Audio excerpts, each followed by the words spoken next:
नमस्कार दोस्तों, आपका पुनः स्वागत है आपके अपने YouTube channel math with Kundan sir पे। जैसा कि हम लोग देखिए विभाज्यता के नियम को समझ रहे हैं कि नंबर सिस्टम में विभाज्यता के नियम से रिलेटेड क्वेश्चन क्या क्या होते हैं और हम लोग किस तरह से क्वेश्चन को बहुत आसानी से सॉल्व कर सकते हैं।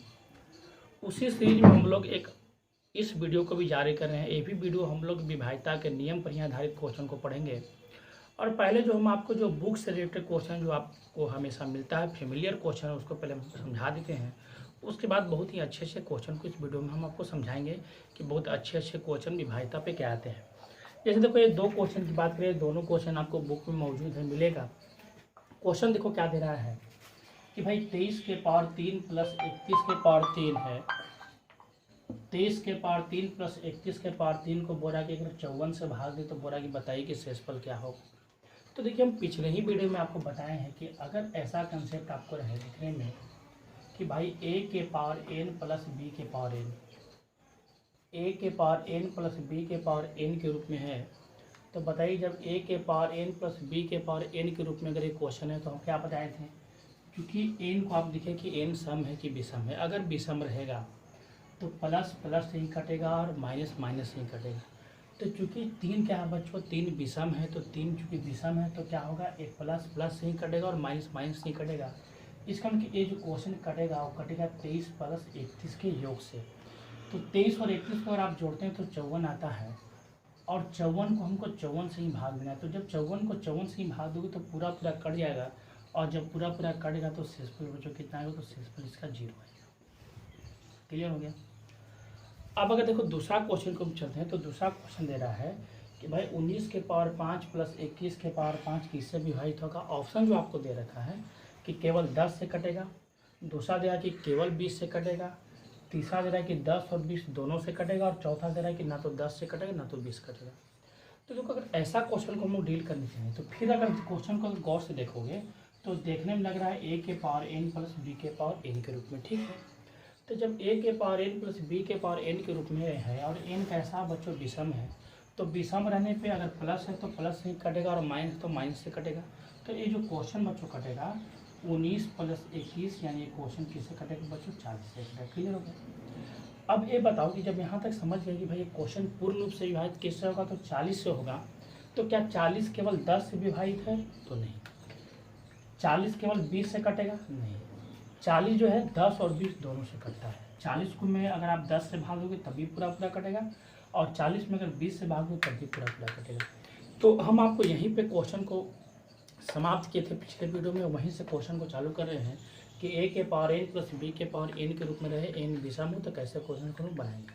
अब देखो अगले क्वेश्चन को चलते हैं कि भाई इसमें अगला क्वेश्चन देखो क्या होता है। जैसे देखिए दूसरा क्वेश्चन को हम चलते हैं। देखो दूसरा क्वेश्चन क्या, दूसरा क्वेश्चन बोल रहा है कि भाई 3 के पावर 41 प्लस 7 के पावर 82 किससे विभाजित होगा, ये क्वेश्चन है। तो हम आपको पिछले ही वीडियो में बताया कि कभी भी विभाज्यता वाले क्वेश्चन को बनाने के लिए आपका जो पावर है वो दोनों सेम होना चाहिए। अब चूंकि ये 41 है तो ये तो कभी बड़ा हो नहीं सकता है, लेकिन ये जो बड़ा पावर है इसको आप छोटा करके 41 के रूप में लिख सकते हो। तो इसको देखो हम कन्वर्ट क्या करेंगे कि 3 के पावर 41 करेंगे प्लस 7 के स्क्वायर कर देंगे और इसका पावर हम 41 कर देंगे। 41 दूनी 82 हो गया। अब इसको करेंगे भाई 3 के पावर 41 प्लस 7 के स्क्वायर 49 होगा, 49 के पावर 41 हो गया। अब क्वेश्चन मेरा देखो ये कन्वर्ट हो गया, एक क्वेश्चन बन गया। अब क्वेश्चन को देख रहे हैं तो भाई दोनों का पावर जो है सेम है, यहाँ भी 41 है यहाँ भी 41 है। तो हम बताए थे कि अगर a के पावर n प्लस b के पावर n के रूप में सेट हो, जबकि n विषम हो तो प्लस प्लस से कटेगा और माइनस माइनस से कटेगा। चूँकि यहाँ पर बच्चों क्या है कि यहाँ पे प्लस है तो प्लस प्लस से कटेगा, यानी कटेगा 49 प्लस 3, यानी कटेगा बच्चों 52 से, यानी आंसर क्या होगा 52 हो जाएगा।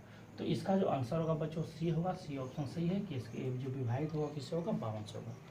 अब देखो अगले क्वेश्चन की ओर आते हैं और अगले क्वेश्चन में समझते हैं कि अच्छे अच्छे क्वेश्चन की ओर कि इसमें अगला अच्छा क्वेश्चन क्या हो सकता है। जैसे देखिए अगर अगले क्वेश्चन को चलो उसी कड़ी का जो अगला क्वेश्चन है इसको समझिए आप कि अगला क्वेश्चन देखो क्या है। क्वेश्चन बाकी भाई 37 के पावर 29 प्लस 21 के पावर 29 किससे विभाजित होगा। ऑप्शन जो दे रखा है कि भाई 29 से कटेगा कि 37 से कटेगा कि 14 से कटेगा कि 26 से कटेगा। तो अगर गौर से देखो इस क्वेश्चन को आप, तो आपको देखने में क्या लग रहा है कि a के पावर n प्लस b के पावर n है, जहाँ पे n कैसा बच्चों विषम है। तो हम बता रहे हैं बार बार कि कभी भी अगर विषम रहे तो प्लस जो है प्लस से कटता है और माइनस माइनस से कटेगा। इसमें ये संख्या जो कटेगा 37 + 21 अगर जोड़ेंगे यानी ये 58 से कटेगा, 58 से कटेगा। क्लियर हो गया। अब चूंकि मेरे ऑप्शन में 58 कहीं है नहीं, तो हम बताए थे कि ऐसा क्वेश्चन में अगर आपको ऑप्शन ना मिले तो उस ऑप्शन को मारिए जो इस 58 को पूरा पूरा काट सके। चूंकि 26 कभी 58 को पूरा पूरा काटेगा नहीं तो आंसर होगा नहीं। 14 भी नहीं काट सकता है, 27 भी नहीं काटेगा, लेकिन 29 दूनी 58, 2 बार में 29 काट देगा, तो इसका बच्चों आंसर कितना होगा, तो 29 होगा। क्लियर है। अब थोड़ा सा अच्छे क्वेश्चन को चलते हैं कि भाई इसमें अच्छा क्वेश्चन क्या होता है, उससे विभाज्यता के नियम को पढ़ेंगे। देखो बच्चों, ये बहुत अच्छा क्वेश्चन है। क्वेश्चन दे रहा है कि 5555 के पावर है 2222 प्लस 2222 के पावर है 5555 को भाग किससे देना, 7 से। तो बोला कि बताओ कि ऐसे क्वेश्चन में शेषफल क्या होगा। चूंकि अभी हम रिमाइंडर थ्योरम आपको नहीं बता रहे हैं, रिमाइंडर थ्योरम बताएंगे तो ऐसा क्वेश्चन बहुत सारा आएगा, लेकिन हम आपको केवल विभाज्यता के नियम से क्वेश्चन को समझाना चाह रहे हैं कि भाई विभाज्यता के नियम से क्वेश्चन आपको कैसे आप सोल्व कर सकते हो। अब देखो इस क्वेश्चन को जब सोल्व करने जाएंगे तो एक्चुअली देखो है क्या। जैसे अगर कोई अगर आपको बोल दे कि भाई 8 के स्क्वायर को आप 7 से भाग दो, थोड़ा सा आप कंसेप्ट समझ लो। 8 के स्क्वायर को आप किससे भाग दो, भाई 7 से भाग दो। तो देखो करो क्या कि कुछ बच्चे लोग देखो क्या करेंगे कि 8 के स्क्वायर करेंगे 64, 64 को 7 से भाग देंगे। अब 7 से लगाएंगे 7 9 63, शेष कितना बच्चों बचेगा, 1 बचेगा। क्लियर है। इसका देखो दूसरा तरीका क्या होता है बनाने का कि आप इस क्वेश्चन को ऐसे कर सकते हो कि चूंकि 8 के स्क्वायर तो आप करोगे 8 × 8 और भाग दो किससे, 7 से। अब आपको क्या करना है कि इस थ्योरी में आपको पहले 8 में 7 से भाग दो तो शेष कितना मिलेगा, 1 मिलेगा। फिर इस 8 को 7 से भाग दो, शेष कितना मिलेगा, 1 मिलेगा। 1 1 का गुना करो, शेष पर आपको 1 मिलेगा। अगर मान लो कि अगर यहाँ पे 8 स्क्वायर ना रहा होता, अगर मान लो 8 के पावर 30 ही रहा होता और बोलता कि भाग किससे दो, 7 से, तो आप शॉर्टकट क्या कर सकते हैं कि आप सिर्फ 8 में 7 से भाग दे, तो 8 में 7 से भाग दोगे तो शेषफल 1 आएगा। आप 1 के पावर यहाँ पे 30 कर सकते हो, चूंकि 1 के पावर 30 कितना भी पावर तो 1 होगा, तो आंसर आप 1 हो सकते हैं। तो इस कंसेप्ट को हम लोग यूज करते हुए इस क्वेश्चन को जब बनाने देखो चलते हैं, तो देखो क्वेश्चन को हम लोग कैसे सोल्व करेंगे उस बात को आप समझिए। ये देखो क्वेश्चन क्या है बच्चों कि इसमें जब क्या करोगे आप कि पहले बार तो आप समझो कि आपको क्या करना है कि 5555 में किससे भाग देना है, 7 से। तो आप देखना है कि भाई शेष बचेगा क्या। तो आप जब भाग दोगे क्या तो 7 से 49 आएगा, 49 आएगा, यहाँ पे 6 5 आएगा, 7 9 63 लगाओगे, फिर 2 5 आएगा, 7 21 होगा, 21 आएगा तो बच्चों 25 में से खींच जाएगा, 4 बचेगा। नहीं 5555 में अगर 7 से भाग दोगे तो शेष इसका बचेगा 4। क्लियर हो गया। अब 4 का पावर कितना था, तो 2222 था, इसको हम लिख दिए प्लस। अब यहाँ जब हम लोग आते हैं तो यहाँ अगर भाग दोगे तो 7 21 आएगा, 21 में 1 बचेगा, ये 12 हो गया, 7 का 7 हो गया। आप 12 में 7 घटाओगे 5, 52 आ गया, 7 से 49, 52 से 49 हटाओगे यानी 2222 में अगर आप 7 से भागोगे तो 3 बचेगा। 3 के पावर 5555 बटा क्या कर दिए, 7 कर दिए। पर इस क्वेश्चन को हम छोटा कर दिए। क्लियर है। अब किसी भी क्वेश्चन को बनाने के लिए हम बार बार आपको समझा रहे हैं कि भाई पावर क्या होना चाहिए, सेम होना चाहिए। क्योंकि यहाँ पे पावर तो आपका सेम है ही नहीं। देखो यहाँ पर 2222 पावर है, यहाँ पे 5555 पावर है। तो चूंकि इसको सेम करने के लिए आप क्या कर सकते हैं, इस क्वेश्चन को थोड़ा सा और सेट कर सकते हो। इसको 4 के स्क्वायर लिख सकते हो और इसका पावर 1111 कर सकते हो। देखो इस दोनों गुना करोगे तो आपको आ जाएगा। उसी प्रकार इसको आप क्या कर सकते हो कि 3 के पावर 5 लिख सकते हो और इसका पावर 1111 कर सकते हो, बटा कितना कर सकते हो, 7। देख लो आप 1111 में 5 से गुना करोगे तो 5555 आ जाएगा, और 1111 में अगर 2 से गुना करोगे तो 2222 हो जाएगा। क्लियर हो गया। लेकिन ये हुआ क्या कि जब 4 के स्क्वायर कर दिए तो 4 के स्क्वायर आपको बच्चे कितना आ गया, 16 आ गया। 16 के पावर 1111 हो गया, प्लस 3 के पावर 5 क्या होता है, 3 के पावर 5 जब आप करने जाओगे तो आपको 243 मिलेगा, यानी 243 के पावर 1111 हो गया, बटा कितना हो गया बच्चों, 7 हो गया। क्लियर हो गया। अब आप नीचे वाली चीज़ को आप छोड़ो, ऊपर वाली चीज़ को आप देखो तो देखने में कैसा लग रहा है बच्चों, देखने में लग रहा है a के पावर n प्लस b के पावर n है, a के पावर n प्लस b के पावर n है। तो हम बताएं कि जब a के पावर n प्लस b के पावर n के रूप में क्वेश्चन है और n कैसा रहे, आपको विषम रहे, क्योंकि 1111 विषम और नंबर है तो भाई कटेगा किससे, तो एक कटेगा आपको ये दोनों के योग से। तो 243 में अगर आप 16 ऐड कर दो, 243 में 16 ऐड करोगे तो 6 3 9 होगा, 4 एक 5 होगा और ये आपका 2 हो जाएगा। इसका मतलब कि ये जो कटेगा बच्चों वो 259 से कटेगा और बटा क्या कर दिया 60 कर दिया। क्लियर हो गया। अब हमको भाग दे के बताना था कि बताओ शेषफल क्या होगा। तो 259 में जब आप 7 से भाग दोगे, देखो 259 में अगर आप 7 से भाग देते हो तो आपको 17 21 आ जाएगा और ये कटेगा 4 9 67 से 49 आएगा, कट के कितना बच गया बच्चों 0 बच गया। तो हम बोलेंगे भाई इसका जो रिमाइंडर होगा वो 0 होगा, शेषफल कितना होगा 0 होगा। तो हम देखो क्या किया, हम कुछ नहीं किए। पहले ऐसा जब भी अगर आपको क्वेश्चन मिले तो आपका जो आधार है बेस है, इस बेस में पहले हम 7 से भाग दिए। तो 5555 जब हम 7 से भाग दिए तो शेष कितना बचा बच्चों 4 बचा और जो पावर था उसको हूबहू लिख दिए। तो पावर हम 2222 लिख दिए। अब दूसरे कंडीशन में चूंकि यहाँ प्लस से प्लस दिए 2222 में अगर हम 7 से भाग दिए तो शेषफल 3 आया और 3 को हम लोग 5555 कर दिए बटा क्या कर दिए 7 कर दिए। क्लियर है। अब चूंकि कोई भी क्वेश्चन विभाज्यता में बनाने के लिए अगर घात वाले क्वेश्चन हो, पावर वाले क्वेश्चन हो तो पावर सेम होना बहुत जरूरी है। क्योंकि यहाँ पे पावर सेम नहीं है तो इसके लिए हम क्या कहें कि हम 4 के स्क्वायर कर दिए और यहाँ पर 1111 कर दिए, क्योंकि ये दोनों का गुना आपका 2222 दे देता है। यहाँ पर क्या कि 3 के पावर 5 के रूप में इसको सेट कर दिया, 1111 हो गया बटा 7 हो गया। अब 4 के स्क्वायर 16 हो गया और 3 के पावर 5 243 होता है। चूँकि पावर सेम हो गया तो मेरा अब फार्मूला जो पढ़े हम लोग उसका एप्लीकेशन अप्लाई होगा। तो हम क्या किए कि भाई a के पावर n प्लस b के पावर n के रूप में सेट है, जहाँ पे n कैसा बच्चों विषम है। तो विषम है तो प्लस प्लस से कटता है और माइनस माइनस से कटता है। तो ये संख्या जो कटेगा a प्लस b से कटेगा, इसको जोड़े तो 259 आया और बटा कितना था बच्चों 7 था। अब अगर हम 7 से भाग दें 259 में 7 से भाग दें तो रिमाइंडर कितना बच्चों मिला 0 मिला। तो इसका आंसर हम बोले कि भाई इसका शेषफल 0 होगा। यहाँ तक क्लियर है। अब दूसरे कैटेगरी का देखो विभाज्यता का नियम क्या होता है उसको समझते हैं कि वो क्वेश्चन को हम कैसे सोल्व करेंगे। सबसे बड़ी बात है कि देखो एक कॉमन क्वेश्चन है, ये क्वेश्चन आपको हर लगभग बुक में आपको मिल जाएगा और लगभग हर जगह आप पढ़े होंगे। एक क्वेश्चन में देखो खासियत क्या कि एक क्वेश्चन आपका एग्जाम में तो पूछता ही है। इस क्वेश्चन में देखो ऑप्शन जो है अलग अलग राइटर जो है अलग अलग ढंग से सेट करते हैं। कोई जरूरी नहीं कि एक क्वेश्चन जो आप देख रहे हो इसका ऑप्शन यही हो, इसका ऑप्शन बहुत तरीका से सेट किया जा सकता है और बहुत तरह का इसका आंसर भी आपको बच्चों उपलब्ध हो पाएगा। तो इस क्वेश्चन को हम करते कैसे हैं पहले समझ लो। बेसिक क्वेश्चन है, बहुत आसान क्वेश्चन है, इसको समझिए कि कैसे करेंगे। ऐसे क्वेश्चन में देखो क्वेश्चन क्या है कि भाई 4 के पावर 61 प्लस 4 के पावर 62 प्लस 4 के पावर 63 प्लस 4 के पावर 64 किससे विभाजित होगा। ऑप्शन दे रखा है भाई 3 से होगा कि 10 से होगा कि 11 से होगा कि 13 से होगा, ऐसा क्वेश्चन। तो देखो ऐसा क्वेश्चन बनाने के लिए हम क्या करते हैं कि भाई इसमें सबसे छोटा घात कौन है। तो इसमें सबसे छोटा घात जो है बच्चों 61 है। तो हम क्या करेंगे जो सबसे छोटा घात है उसको हम कॉमन ले लेंगे। क्लियर है। अब चूँकि हम जानते हैं कि पावर और पावर में जब रहता है तो गुना होता है और जब पावर पावर में रहता है तो पावर पावर जो है जुड़ता है। जैसे अगर कोई बोलते हैं कि 4 के पावर 61 गुणे 4 के पावर 0, तो चूँकि आधार सेम है तो आप बोलेंगे 4 के पावर 61 प्लस 0 यानी 4 के पावर 61। तो हम लोग क्या करेंगे कि चूँकि 4 के पावर जब 61 कॉमन ले लिए तो यहाँ क्या बचा, चूँकि 61 था 61 कॉमन ले लिए, इसका मतलब यहाँ कुछ भी नहीं बचा यानी 0 बचा। यहाँ पे 62 था 61 कॉमन ले लिए यानी 1 पावर बच जाएगा। यहाँ पे बच्चे 2 बचेगा और यहाँ पे कितना बचेगा 3 बचेगा। यहाँ से क्लियर हो गया। अब जब इस क्वेश्चन को हम सेट करेंगे तो भाई 4 के पावर 61 हो गया, किसी के पावर 0 होता है 1, किसी भी संख्या का अगर पावर 0 करो तो उसका वैल्यू 1 होता है।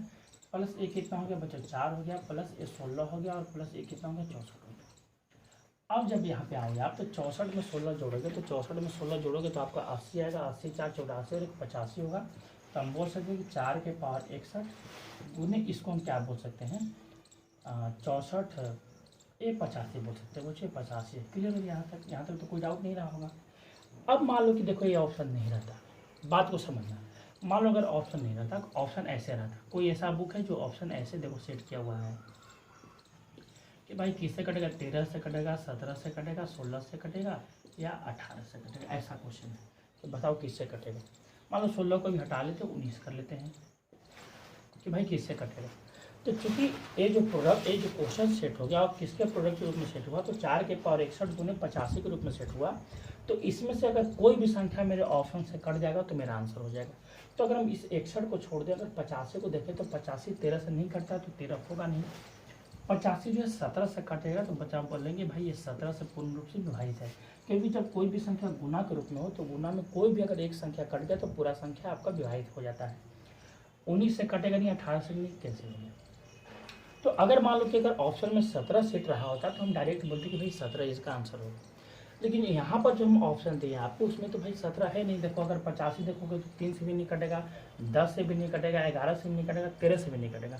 और क्वेश्चन को आप सेट करने के भी 4 के पावर 61 गुने 85 के रूप में कटेगा। तो इस स्थिति में आप क्या कर सकते हो कि जब अगर लगे कि आपका दिए गए ऑप्शन जो है विभाजित नहीं हो रहा है, तो देखो ये 4 के पावर 61 है, इसको आप लिख सकते हो कि 4 के पावर 60 गुने 4 के पावर 1 लिख सकते हो और गुने 85 लिख सकते हो। केवल समझो बात को आपको क्या करना है कि इसमें से एक 4 जो है हटा के इसमें गुना कर देना है। तो अगर एक 4 का इसमें गुना करोगे तब कितना होगा भाई, 5 को 20 होगा और 8 को 32 और 2 34 होगा। इसका मतलब कि जब गुना करोगे आप एक 4 को निकाल के तो 340 होगा। आप इस तरह से लाए थे, इस तरह से आपका ऑप्शन सेट नहीं हुआ तो आपको एक 4 यहाँ पर जो रहेगा इसके एक आधार को इसमें रख देना है। तो चूंकि यहाँ पे 61 था तो 61 था तो हम क्या किए कि एक 4 को इधर लेके चल गए तो 60 हो गया। तो 4 के पावर 60 लिखेंगे और एक 4 को इसमें गुना कर दो, 3 के पावर 340 होगा। अब ऐसा कर दोगे तो आपका ऑप्शन या तो इससे विभाजित रहेगा या तो इससे विभाजित रहेगा। तो अब देखोगे अगर ये 4 के पावर 60 को हटा दो 340 को देखो तो 340 3 से नहीं कटता है, लेकिन चूंकि 340 जो है 10 से पूरा कट जाएगा, 11 से नहीं कटेगा, 13 से नहीं कटेगा। तो इस स्थिति में बच्चों इसका आंसर हम बोलेंगे 10 कहेंगे। तो बहुत ऐसा आपको क्वेश्चन ऐसा मिलेगा जिसमें पहले ही बार में क्वेश्चन सेट हो जाएगा। अगर नहीं सेट होता है तो यहाँ पर जो भी टर्म रहेगा उसका एक घात को इसमें गुना कर दिए तो आपका क्वेश्चन सोल्व हो जाएगा। जैसे एक दो क्वेश्चन इसका हम लोग देखें कि और एक दो क्वेश्चन इसमें क्या होता है उसको समझते हैं बच्चों, तब आपको क्लियर समझ में आ जाएगा कि कैसे क्वेश्चन को हम सोल्व करते हैं। जैसे देखिए एक और क्वेश्चन को समझते हैं कि भाई इससे रिलेटेड क्वेश्चन को हम कैसे करेंगे। 2-3 क्वेश्चन अगर आप समझ जाओगे तो आपको बात अच्छी तरह से समझ में आ जाएगा। क्योंकि ऐसा नहीं कि बच्चों हम बहुत बड़े लेवल का क्वेश्चन भी आपको समझा रहे हैं, हम भी बेसिक लेवल का ही क्वेश्चन समझा रहे हैं। इसमें बहुत अच्छे से क्वेश्चन हम आपको करवाएंगे कि भाई विभाज्यता और शेषफल प्रमेय, नंबर सिस्टम में दोनों जो है बहुत ज़्यादा इंपॉर्टेंट है।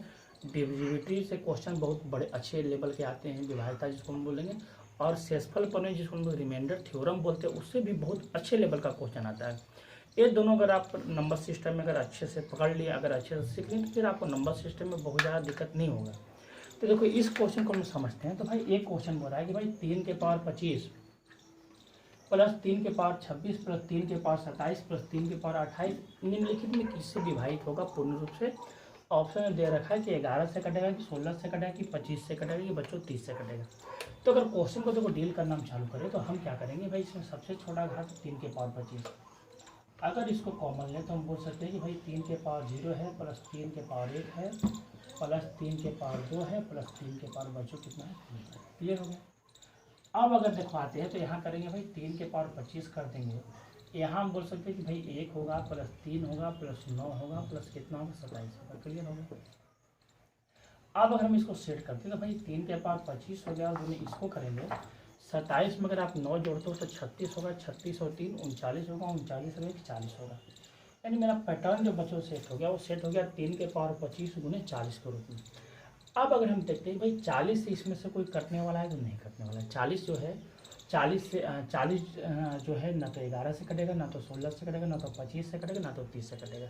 तो हम बताएं कि कभी भी अगर क्वेश्चन आपको ऐसा हो जाए तो आपको क्या करना है कि भाई 3 कितना है तो यहाँ 25 बार है, 3 का गुना 25 बार, तो आपको एक 3 को इसमें इधर कन्वर्ट कर देना है।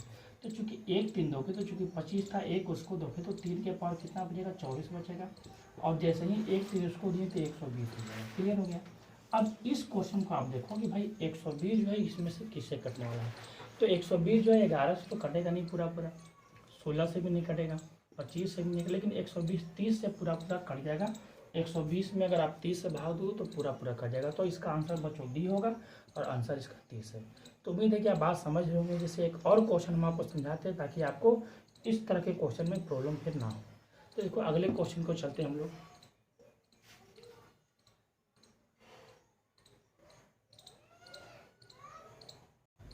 जैसे देखो उसी तरह का एक भी क्वेश्चन है बच्चों, अगर इसको हम समझे, देखो क्या क्वेश्चन है कि 4 के पावर 61 प्लस 4 के पावर 62 प्लस 4 के पावर 63 विभाजित है किससे। तो ऑप्शन दे रहा है कि 3 से कटेगा या 11 से कटेगा या 13 से कटेगा या 17 से कटेगा। तो देखो अगर उसी तरह से क्वेश्चन को हम सोल्व करें तो हम क्या करेंगे भी 4 के पावर 61 कॉमन ले लिए तो यहाँ बचेगा 4 के पावर 0 प्लस 4 के पावर 1 बचेगा प्लस 4 के पावर 2 बचेगा। यहाँ तक क्लियर हो गया। अब चूंकि 4 के पावर 61 है तो चूंकि हम क्या करेंगे 4 के पावर 0 1 होगा प्लस 4 होगा प्लस बच्चों कितना होगा 16 होगा। क्लियर हो गया। अब यहाँ अगर आप सेट कर लेते हो तो ये होगा 4 के पावर 61 और ये 16 4 20 और 1 21 हो गया। पहले यहाँ पर चेक कर लेते कि मेरा जो क्वेश्चन है वो निम्नलिखित जो ऑप्शन दिए हुए हैं वो इसको डिवाइड करेंगे कि नहीं। तो चूंकि 21 की बात करें तो 21 जो है 17 से नहीं कटेगा, 21 13 से भी नहीं कटेगा, 21 11 से भी नहीं कटेगा, लेकिन 21 जो बच्चों है वो 3 से पूरा पूरा विभाजित होगा। तो भाई इसका आंसर जो है 3 होगा। तो इस बार हमको देखो गुना नहीं करना पड़ा। तो बहुत ऐसा क्वेश्चन जिसमें आपको गुना करना पड़ सकता है और बहुत सारे क्वेश्चन ऐसे भी हैं जिसमें आप गुना नहीं भी कर सकते हो। ऐसा क्वेश्चन समझ गए। अब देखो दूसरे तरह के क्वेश्चन और आते हैं कि अब दूसरे तरह की इसमें भी क्वेश्चन विभाजन में और क्या होते हैं उसको समझते हैं हम लोग। देखो बच्चों, विभाज्यता में एक नए तरह का क्वेश्चन है, इसको भी हम लोग समझते हैं कि भाई एक क्वेश्चन क्या हो सकते हैं। ये भी सिंपल लेवल का ये सब क्वेश्चन है, एक कॉमन क्वेश्चन है जो हर जगह आपको मिलेगा ये सब क्वेश्चन। जैसे क्वेश्चन देखो दे रहा है कि भाई 8 के पावर n - 4 के पावर n किससे विभाजित होगा, जबकि n एक प्राकृतिक संख्या नेचुरल नंबर है। अभी हम आपको संख्या के बारे में नहीं बताया कि भाई प्राकृतिक संख्या क्या होता है, पूर्णांक क्या होता है, पूर्णकालिक संख्या क्या होता है। इसके बारे में एक वीडियो आपको बनाएंगे जिसमें सारे संख्या के बारे में आपको डिटेल हम आपको समझाएंगे कि भाई सारे संख्या क्या होती है। लेकिन अगर सिंपल भाषा में समझें कि प्राकृतिक संख्या क्या है, तो गिनती की जितनी भी संख्याएं होती है उसको हम लोग प्राकृतिक संख्या कहते हैं। तो गिनती की संख्या चालू 1 से होता है, इसको n जो आपको बच्चों रखना है वो 1 से रखना है। 1 रख सकते हो, 2 रख सकते हो, 3 रख सकते हो, 4 रख सकते हो, अप टू इन्फिनिटी तक रख सकते हो आप। तो सवाल उठता है कि भाई ऐसा क्वेश्चन को हम लोग कैसे सोल्व करें। देखो ऐसा क्वेश्चन बच्चों क्या है कि ऐसा क्वेश्चन में एक बात आप समझ लो कि कभी भी आपको ऊपर में घात n रहे और n अननोन रहे, n आपको पता ना रहे, तो ऐसे क्वेश्चन का आंसर देखो दो चीज़ कभी नहीं होगा। पहले तो बात समझो कि ऐसा क्वेश्चन का आंसर कभी भी ऋणात्मक नेगेटिव कभी जिंदगी में नहीं हो सकता है। पहला कन्फर्म हो जाए। अगर आपको कोई वैल्यू रखने पे अगर नेगेटिव वैल्यू आ जाता है तो आप पहले उसको तुरंत हटाओ, नेगेटिव वैल्यू कभी भी इसका आंसर नहीं होगा। दूसरा बात, इसका आंसर कभी भी जीरो नहीं हो सकता। ऐसा क्वेश्चन का आंसर कभी भी शून्य नहीं हो सकता है। दो चीज़ ध्यान देना, ऐसा क्वेश्चन का आंसर कभी भी नेगेटिव नहीं होगा, कभी जिंदगी में नेगेटिव आंसर इसका ऐसा क्वेश्चन का नहीं हो सकता है। दूसरा बात, ऐसा क्वेश्चन का आंसर कभी भी जीरो नहीं हो सकता। ये दोनों को छोड़कर अब बचा कौन, तो अब बचा धनात्मक संख्या यानी पॉजिटिव नंबर। तो ऐसा क्वेश्चन का आंसर हमेशा पॉजिटिव होता है और पॉजिटिव में भी सबसे छोटी जो संख्या आपको मिलेगी, सबसे छोटा जो संख्या मिलेगा। अगर आप वैल्यू पुट करो, वैल्यू पुट करते हो, मान लो नेगेटिव आया तो नेगेटिव हटाओ, जीरो आया जीरो को भी हटाओ। अब जैसे ही पॉजिटिव मिला तो जो सबसे छोटा पॉजिटिव नंबर होता है वही हमेशा इसका बच्चों क्या होता है, आंसर होता है। तो ऐसे क्वेश्चन में हमेशा ध्यान देना कि ऐसे क्वेश्चन का आंसर हमेशा धनात्मक होगा और धनात्मक में जो सबसे छोटी संख्या होगा बच्चों वो इसका आंसर होगा।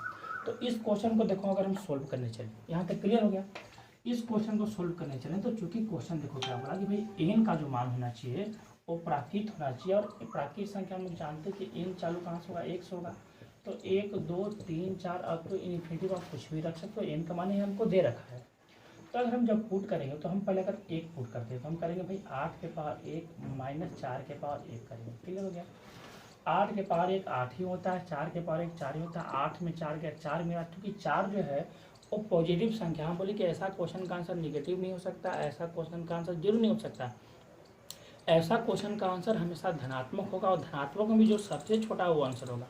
तो चूंकि 1 रखने पे आपको 4 मिला, अब अगर आप 2 रखते हो तो हमेशा 4 से बड़ा ही टर्म मिलेगा, यानी सबसे छोटा धनात्मक संख्या बच्चों क्या मिला, तो हमको 4 मिला। जो सबसे छोटा धनात्मक संख्या होगा वही इसका आंसर होगा। तो हम डायरेक्ट बोलेंगे भाई इसका आंसर 4 होगा, यानी 4 से पूर्ण रूप से विभाजित होगा। अगर आप चेक कर ले तो मान लो अगर 2 रख लेते हो, जैसे 8 के पावर 2 करते हो -4 के पावर 2 करते हो, तो एक्चुअली देखो 4 से ज़्यादा मिलेगा। 8 के स्क्वायर का होगा 64 होगा, 64 में से 4 के स्क्वायर 16 आप घटाते हो तो 14 में से 6 जाएगा 8 आएगा और यहाँ पर 5 में से 48 आएगा। तो 4 से बड़ा है कि नहीं, तो बड़ा है। तो चूंकि अब अगर 8 के पावर 3 भी रखते हो तो इससे ही बड़ा टर्म मिलेगा। और हम बोले कि बड़ा टर्म इसका कभी आंसर नहीं हो सकता, इसका हमेशा आंसर जो सबसे न्यूनतम धनात्मक संख्या वो होता है। तो हम बोलेंगे भाई इसका आंसर कौन होगा, तो 4 होगा। क्लियर। इसी तरह का देखो दूसरा क्वेश्चन समझते हैं ताकि आपको अच्छे से ढंग से समझ में आ जाए सारी बातें और विभाज्यता से रिलेटेड कोई भी क्वेश्चन आपको दिक्कत ना करे। तो देखो अगला क्वेश्चन को हम लोग आते हैं। तो देखिए उसी तरह के एक और एग्जाम्पल हम समझ रहे हैं कि भाई इस तरह के क्वेश्चन को आप आसानी से कैसे सोल्व कर सकते हो, जो कि ये सब कॉमन क्वेश्चन है। ऐसा नहीं कि बहुत बड़ा क्वेश्चन, बहुत हाई लेवल का हम क्वेश्चन करवा रहे हैं। धीरे धीरे हम आपको हाई लेवल की ओर ले चलेंगे, क्योंकि अभी बहुत टाइम है। अभी बहुत जल्द जो ऐसा नहीं कि इंस्टीट्यूट खुलने वाला है, अभी आपको 2-3 मंथ लगभग टाइम लग जाएगा। तो हम आपको अच्छे ढंग से समझा रहे हैं, ताकि ऐसा नहीं कि हम डायरेक्ट ही हाई लेवल के क्वेश्चन आपको कराने लेंगे। पहले आपको धीरे धीरे जो क्वेश्चन को आप जानते हो, जो क्वेश्चन बार बार बनाए हो, उस क्वेश्चन को पहले आप समझ लो। उसके बाद बहुत अच्छे तरह के जो नए लेवल के नंबर सिस्टम है, बहुत ही अच्छे अच्छे क्वेश्चन अब आ रहे हैं, तो उस क्वेश्चन को हम आपको समझाएंगे। सारा क्वेश्चन मेरे पास मौजूद है। देखिए, एक क्वेश्चन बोल रहा है बच्चों, भाई 3 के पावर 4n माइनस 4 के पावर 3n जो है सदैव किससे विभाजित होगा, जबकि n जो है, n प्राकृतिक संख्या यहाँ पे नहीं लिखे, n जो जब भी रखना बच्चों प्राकृतिक संख्या हमको रखना था। क्लियर है? तो अगर आप बनाने जाओगे तो चूंकि हमको n का मान जो रखना है बच्चों, अगर मान लो कि कुछ ना भी रहा होता तो आप n का मान कहाँ चालू करते? चलो मान लो प्राकृतिक संख्या ना भी रहा होता, ठीक है, तो आप n का मान क्या करते? आप n का मान, चलो मान लो कि आप 0 चालू करते, 0 1 2 3 ऐसे करते। प्राकृतिक संख्या ना भी लिखा हुआ रहता तब, अगर प्राकृतिक संख्या लिखा हुआ तो फिर आप n का मान 1 से चालू करोगे। ना भी लिखा है तो कहाँ चालू करोगे? 0 से चालू करोगे। तो आपको क्या होगा कि आपको हमेशा जो है सही आंसर मौजूद रहेगा, मिल जाएगा, उससे आपको कोई दिक्कत नहीं होने वाली। जैसे मान लो आप 0 रख लेते हो तो देखो क्या होगा, 3 इंटू 4 गुने n के पावर 0 तो 0 हो जाएगा, माइनस यहाँ भी 0 तो 0 हो जाएगा। अब देखो क्या होगा बच्चों की, जब 3 के पावर 0 1 होता है, माइनस यहाँ पे 1 करोगे तो 0। हम बताएं कि ऐसा क्वेश्चन का आंसर ना तो कभी नेगेटिव हो सकता है और ना कभी 0 हो सकता है। तो जो भी नेगेटिव और 0 तो आपको बिल्कुल हटा देना है। तो पहले 0 आ गया तो 0 बिल्कुल हट गया, ठीक है। तो 1 तो 0 तो कभी हुआ नहीं, ठीक है, क्लियर हो गया। अब अगर आप 1 रखते हो तो यहाँ क्या करोगे, 3 गुने 4 में अगर n का वैल्यू 1 रखते हो तो 3 के पावर 4 हो जाएगा, माइनस 4 के पावर 3 हो जाएगा बच्चों, क्लियर है। अब 3 के पावर 4 जो होता है वो होता है 81, और माइनस 4 के पावर 3 जो होता है 64 होता है, ठीक है। अगर आप 81 से 64 घटाते हो तो भाई 11 में 4 गया, कितना बचेगा? 11 में से अगर आप 4 घटाते हो तो यहाँ पे बच जाएगा 7, और ये आपको बचेगा 17। हमको लगता है कि हम ऑप्शन जो है गलत लिख दिए हैं। एक बार देखो ऑप्शन को हम देख लेते हैं कि भाई ऑप्शन था क्या। ये RS सवाल का क्वेश्चन है, थोड़ा सा हम ऑप्शन देख लेते हैं।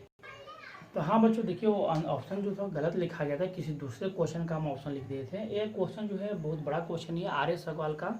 आप सेक्शन 1 का 85 नंबर क्वेश्चन देखो तो 85 नंबर क्वेश्चन आपको 85 नंबर यही मिलेगा। तो हम आपको बेसिक क्वेश्चन को अभी हम समझा रहे हैं, छोटे छोटे बुक से जो क्वेश्चन है जो आपको दिक्कत करते हैं, पहले हम उसको समझा रहे हैं। तो देखो हम क्या कहेंगे, भाई 0 रखें तो जैसे ही 0 रखें तो इसका वैल्यू 0 आ गया। 0 कभी होगा नहीं, हम बताएं कि ना तो इसका आंसर कभी नेगेटिव हो सकता है और ना तो कभी इसका आंसर 0 हो सकता है। अब जैसे ही देखो 1 रखे बच्चों, तो 1 रखे तो क्या मिला हमको? 17 मिला। 17 एक पॉजिटिव नंबर है, धनात्मक संख्या है। अब अगर तुम इसके बाद n के पावर 2 3 रखते हो तो हमेशा 17 से बड़ा ही टर्म आपको आंसर आएगा। तो हम क्या करेंगे कि भाई इसमें सबसे छोटा जो वैल्यू मिला हमको 17 मिला, तो हम आंसर क्या बोलेंगे, भाई इस क्वेश्चन का आंसर जो है 17 होगा। तो उम्मीद है कि आप बात समझ रहे होंगे। जैसे एक क्वेश्चन और समझ लो, एक क्वेश्चन और समझाते हैं, उसके बाद हम आपको नेक्स्ट वीडियो को ले चलेंगे। जैसे बच्चों देखो, अगर अगले क्वेश्चन को आए, लास्ट आपका क्वेश्चन, उसके बाद हम अगले वीडियो में आपको आएंगे। और अगले वीडियो में जो विभाज्यता के नियम का क्वेश्चन हम करवाएंगे, बहुत ज़्यादा इंपॉर्टेंट करवाएंगे, नए नए क्वेश्चन को करवाएंगे। क्योंकि अभी तक हम आपको वही क्वेश्चन करवाए थे जो आपके बुक में मिला है या जो आप पढ़ चुके हो, इसीलिए करवा रहे थे कि जो नए लोग हैं, नए लोग भी पहले बेसिक से क्वेश्चन को समझ लें, और उसके बाद हम अच्छे लेवल के क्वेश्चन को आपको करवाएंगे ताकि सबको फायदा हो जाए। तो देखो एक क्वेश्चन देखो क्या है कि भाई प्राकृतिक संख्या n के लिए बोला कि n जो है प्राकृतिक संख्या, n मतलब एक नेचुरल नंबर है, n³ माइनस n सदैव किससे विभाजित होगा? चूंकि n जो है बच्चों प्राकृतिक संख्या है और प्राकृतिक संख्या चालू 1 से होता है, तो 1 2 3 4 अप टू कहाँ तक होगा? इन्फिनिटी तो होगा, क्लियर है। हमको जो निकालना है बच्चों, वो निकालना है n³ माइनस n के बारे में निकालना है, ठीक है। अगर n का मान अगर आप 1 रख लेते हो, समझो बात को, n का मान अगर 1 रखते हो तो ये बन जाएगा भाई 1 के क्यूब माइनस 1 की क्यों, चूँकि 1 ही होता है, 1 में से 1 जाएगा, 0 आएगा। हम बता रहे हैं कि ऐसा क्वेश्चन का आंसर कभी भी नेगेटिव नहीं हो सकता और ना कभी 0 हो सकता है। तो पहले तो एक कैंसिल ऐसे ही हो गया, इसका मतलब कि n बराबर 1 पे आंसर मेरा नहीं आया, ठीक है। अब अगर n का वैल्यू अगर आप 2 रख लेते हो तो हम क्या करेंगे भाई, 2 के पावर क्यूब करेंगे, माइनस 2 करेंगे, 2 के पावर क्यूब होता है 8, माइनस 2 यानी कितना आ गया? 6 आ गया। चूँकि 6 एक धनात्मक नंबर है और ये जो है सबसे छोटी धनात्मक हो गया, क्योंकि अगर n का मान अगर आप 3 रख लेते हो तो इससे बड़ा वैल्यू मिलेगा। तो हम बताएं कि कभी भी धनात्मक संख्या इसका आंसर होता है, और धनात्मक में भी जो सबसे छोटी धनात्मक संख्या होता है बच्चों, वही इसका आंसर होता है। तो सबसे छोटी हमको क्या मिला? 6 मिला। तो हम डायरेक्ट बोलेंगे भाई इसका आंसर क्या होगा? 6 होगा। अगर किसी को डाउट है कि लगता है कि नहीं भाई n के पावर आप 3 रखे देखो, तो हम आपको दिखा देते कि इससे बड़ा मिलेगा कि नहीं। अगर आप n के पावर 3 रखते हो तो n के पावर 3 में देखो क्या हो जाएगा, n के पावर 3 अगर आप रख ले तो यहाँ पर हो जाएगा, सॉरी n के पावर 3, तो यहाँ 3 के पावर 3 हो जाएगा, माइनस 3 हो जाएगा, 3 के पावर 3 बच्चों क्या होता है 27 होता है, और 27 में अगर आप 3 घटाओगे तो 24 होगा। 24 चूँकि 6 से बड़ा टर्म है तो हम बोलें कि बड़ा टर्म आंसर नहीं होता है। ऐसा क्वेश्चन में हमेशा जो क्या होता है कि जो भी धनात्मक संख्या और धनात्मक संख्या में भी जो सबसे छोटी संख्या है वो बच्चों इसका आंसर होता है। तो उम्मीद है कि यहाँ तक आप बात समझ गए होंगे, और अगला जो वीडियो हम आपको मिलेंगे विभाज्यता का ही वीडियो मिलेगा। अभी विभाज्यता में बहुत अच्छे क्वेश्चन बचे हुए हैं, बहुत अच्छे लेवल का क्वेश्चन, जो नए पैटर्न के क्वेश्चन आ रहे हैं वो क्वेश्चन को हम आपको करवाएंगे। बहुत सारे जगह से हम क्वेश्चन को सिलेक्ट किए हुए हैं, तो सब क्वेश्चन करवाएंगे। क्योंकि ये क्वेश्चन अभी हम बेसिक समझा रहे थे कि पहले बेसिक चीज़ को आप समझ लो, उसके बाद अच्छे लेवल के क्वेश्चन को चलेंगे। तो उम्मीद है कि देखिए आपको ये जो है वीडियो आपको बहुत अच्छा लगेगा, आपको समझ में अच्छा से आया होगा। और चूँकि अगर आपको वीडियो अच्छा लगे तो ज़्यादा से ज़्यादा बच्चों को जोड़िए, आप शेयर कीजिए अधिक से अधिक बच्चों के पास, ताकि वो भी इसका लाभ उठाएँ। और मिलते हैं अगले वीडियो में, तब तक के लिए नमस्कार, धन्यवाद।